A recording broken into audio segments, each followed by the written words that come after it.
ஓடி விளையாடு ஓய்ந்திருக்கலாகாது.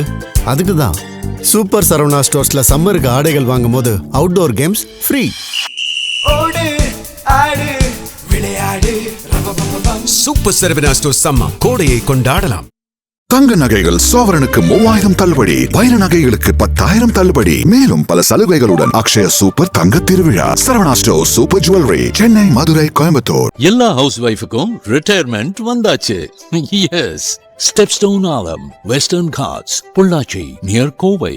20+ luxurious amenities, lowest maintenance cost, ₹37 lakh.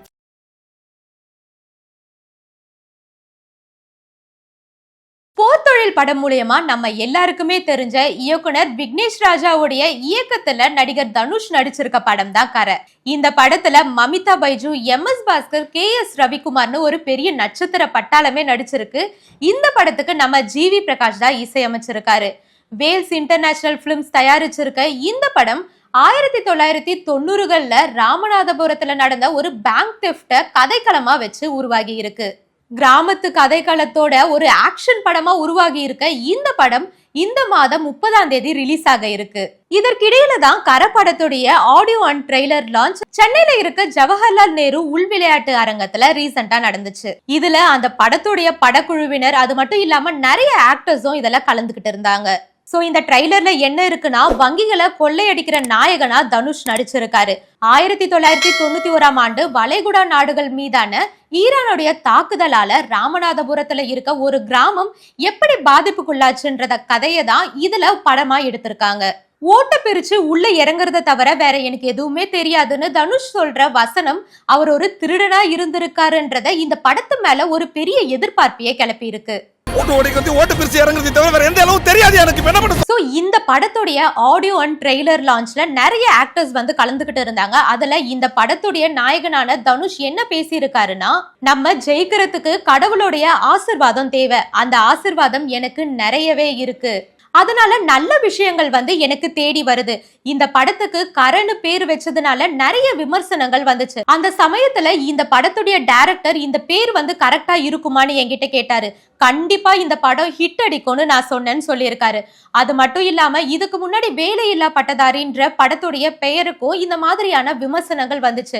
அதே மாதிரி அந்த படமுமே ஒரு பெரிய ஹிட்டை கொடுத்துச்சு. அதே மாதிரி திருச்சிற்றம்பலத்துக்குமே இந்த மாதிரியான ஒரு விமர்சனம் வந்துச்சு. ஆனா அந்த படமே வந்து ஒரு பெரிய ஹிட்டை தான் கொடுத்துச்சு. அதே மாதிரி கரை படமுமே ஒரு பெரிய ஹிட்டை கொடுக்கும்னு சொல்லியிருக்காரு. இந்த படத்துடைய கரைன்ற பேரை விக்னேஷ் ராஜாவுடைய மனைவி 1001 வட்டி எழுதி இருக்கிறதாகவும், இந்த மாதிரி எழுதுனா படம் வெற்றி பெறும்னு ஒரு நம்பிக்கை இருக்கிறதாகவும் சொல்லியிருக்காரு. அது மட்டும் இல்லாம சஞ்சு சாம்சன் மாதிரி இந்த இயக்குனருமே அமைதியா இருந்துகிட்டே கலக்குவார்னு சொல்லியிருக்காரு. சோ அதே மாதிரி நடிகர் தனுஷுடைய ரசிகர்கள் நிறைய முறை அவரை ஃபங்க் ஹேர் ஸ்டைல் வச்சு நடிக்க சொல்லியிருக்காங்க. இந்த படத்துல அவர் அந்த ஹேர் ஸ்டைலோட தான் நடிச்சிருக்காரு. நடிகர் தனுஷை தொடர்ந்து இந்த படத்துடைய இயக்குனர் விக்னேஷ் ராஜா என்ன பேசி இருக்காருன்னா, இந்த படத்தை பார்த்துட்டு அப்புறம் உங்களுடைய ஃபீட்பேக்கை சொல்லுங்க. தனுஷ் சார் கூட சேர்ந்து ஒர்க் பண்ணது ஒரு பெரிய யூனிவர்சிட்டியில போய் படிச்சுட்டு வந்த மாதிரி இருக்கு.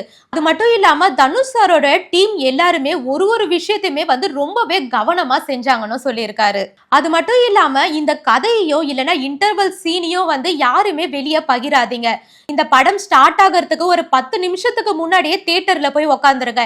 ஏன்னா இந்த படம் ஸ்டார்டிங்ல இருந்தே கதை ஸ்டார்ட் ஆகுது.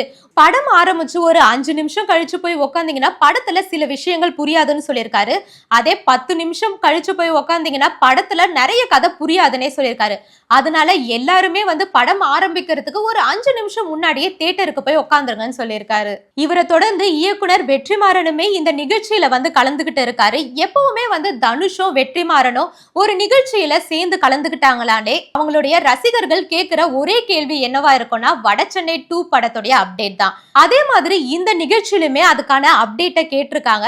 சோ இந்த நிகழ்ச்சியில பேசின வெற்றிமாறன் என்ன சொல்லியிருக்காருன்னா, இந்த நிகழ்ச்சியில கலந்துகிட்ட இயக்குனர் வெற்றிமாறன் என்ன சொல்லியிருக்காருன்னா, இந்த படத்துடைய இயக்குனர் விக்னேஷ் ராஜாவுடைய முதல் படம் எனக்கு ரொம்பவே பிடிக்கும்.